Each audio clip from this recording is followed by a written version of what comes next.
இன்றைய தினமணியின் தலைப்புச் செய்திகள். களை கட்டுகிறது. நேற்று முதல் மீண்டும் அதிமுக சண்டை. ஒன்று சேர்ந்தனர் பன்னீர், செங்கோட்டையன், தினகரன். எவ்வளவு சோதனை வந்தாலும் எதிர்ப்பேன் என்கிறார் பழனிசாமி. தாமதமாக சாகுபடி செய்த பயிர்களே பாதிப்பு. அரசிடம் வேளாண் துறையினர் அறிவிப்பு. ஆவணங்கள் தொலைந்து போனால் போலீஸ் நிலையம் போக வேண்டாம், ஆன்லைனில் விண்ணப்பித்தால் போதும். மூட்டைகளை இறக்க ஆள் இல்லை, 5 நாட்களாக காத்திருக்கும் லாரிகள்.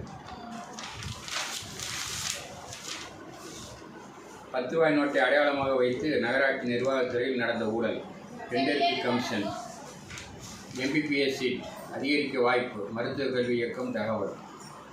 கட்டண வசூலுக்கு மட்டுமே ஆன்லைன் வசதி. பதிவுத்துறையில் சங்கங்கள் பதிவு பணி தாமதம். சொந்தமாக டீசல் பங்க். மொத்தமாக கொள்முதல் செலவை குறைத்து லாபம் பார்க்கும் தனியார் பஸ்கள். அரசும் பின்பற்றினால் தினமும் ரூபாய் 2 கோடி மிச்சமாகும்.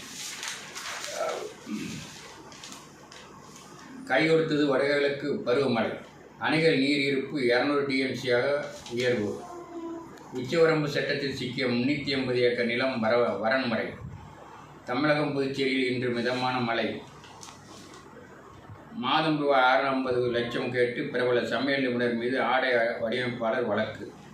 கஞ்சா கடத்தலில் சர்வதேச கும்பல். பிடிக்க முடியாமல் சுங்கத்துறை திணறுகிறது. அரசியல் மேடையாக கோர்ட்டை பயன்படுத்த அனுமதிக்க முடியாது, உயர்நீதிமன்றம் அறிவுறுத்தல்.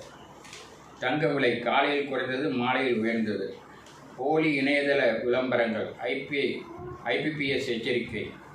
முதல்வருக்கு கருப்பு அஞ்சல் அட்டை அனுப்ப ஓய்வூதியர்கள் முடிவு.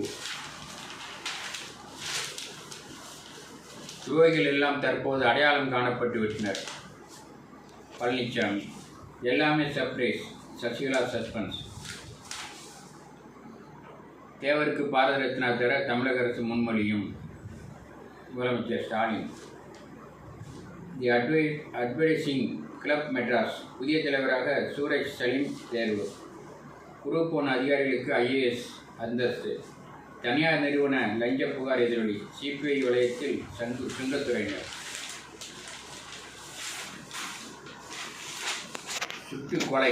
மகாராஷ்டிராவில் 17 சிறுவர்களை சிறைப்பிடித்த நபர். பிணைக்கைதிகள் 1 மணி நேரத்தில் மீட்பு. படேலின் 150வது பிறந்த நாள் தேசிய விழாவாக கொண்டாட முடிவு. நமது இந்தியாவின் சமஸ்தானங்களை இணைத்த மாபெரும் தலைவர்.